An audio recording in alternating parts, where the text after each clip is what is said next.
Assalamualaikum warahmatullahi wabarakatuh. Kembali lagi dengan saya Muhammad Kiki Qasinatul Asror di video yang kedua. Jadi di video sebelumnya kita sudah membahas mengenai apa itu darah dan juga fungsinya itu digunakan untuk apa, fungsinya itu seperti apa, dan juga komponen penyusunnya itu apa saja. Nah, di video kali ini kita akan membahas mengenai pembuluh darah. Jadi saya katakan di video sebelumnya, jadi yang belum menonton bisa dicek terlebih dahulu ya, nanti biar bisa menyambung dengan pembahasan yang sekarang. Di sana saya mengatakan kalau darah itu letaknya di pembuluh darah. Nah, sebenarnya pembuluh darah itu ada perbedaan atau tidak?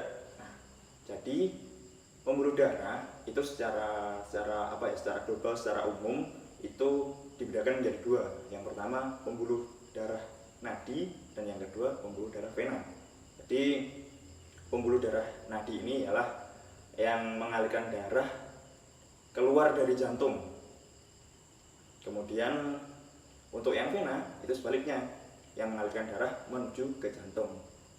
Kemudian yang membedakan itu secara lebih spesifik ialah kalau nadi, pembuluh darah nadi itu letaknya tersembunyi, jauh dari permukaan kulit lah, kasarnya seperti itu. Kemudian dinding pembuluhnya itu tebal dan juga elastis. Nah, sedangkan vena itu kebalikannya.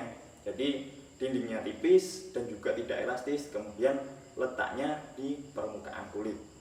Nah, untuk yang berikutnya kita ngomongin soal sirkulasi darah. Jadi pada sirkulasi darah itu juga dibedakan menjadi dua. Ada yang peredaran darah besar dan juga peredaran darah kecil.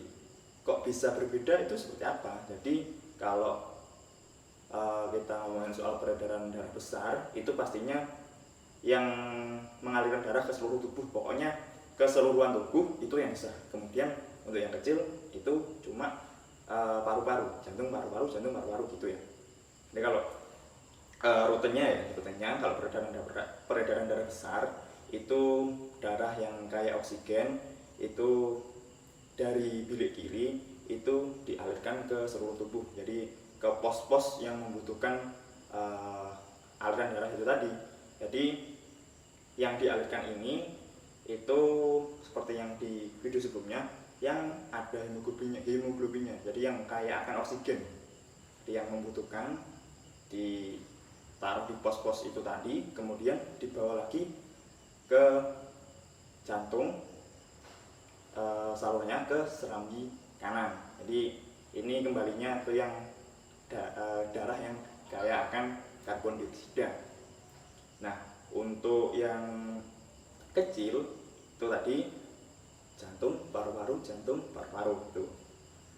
Rutenya lebih sedikit karena cuma membutuhkan dua organ. Kalau yang besar itu tadi kan dari jantung kemudian ke seluruh tubuh, yang pastinya banyak organ yang dilalui dan juga dilewati. Kalau yang kecil kan cuma jantung, paru. Nah, untuk yang ini tadi, maksud saya yang peredaran darah kecil itu sebaliknya. Jadi yang dibawa ke paru-paru itu yang kaya akan CO2. Jadi yang kaya akan karbon dioksida itu dari bilik kanan itu dibawa ke paru-paru, kemudian kembali ke jantung itu yang sudah bersih, jadi yang kaya akan oksigen itu dari paru-paru lewatnya ke serambi kiri. Nah, kalau ngomongin yang soal ini ya, itu pembuluh darahnya namanya beda karena kalau tadi kan mudahnya ngomong nadi itu yang banyak oksigennya, jadi kalau yang ini sebaliknya. Jadi kan kalau nadi itu arteri ya, namanya arteri. Nah, itu lewatnya arteri pulmonalis itu kaya akan CO2, kembalinya melalui vena itu tadi, vena pulmonalis juga namanya, itu kaya akan oksigen. Jadi cuma di sini ini tadi yang ada pengecualiannya. Pokoknya kita ingat kalau ada pulmonalisnya itu sebaliknya dari umumnya. Seperti itu kawan-kawan. Nah, mungkin pembahasannya cukup sekian. Semoga bisa dipahami dan dapat bermanfaat.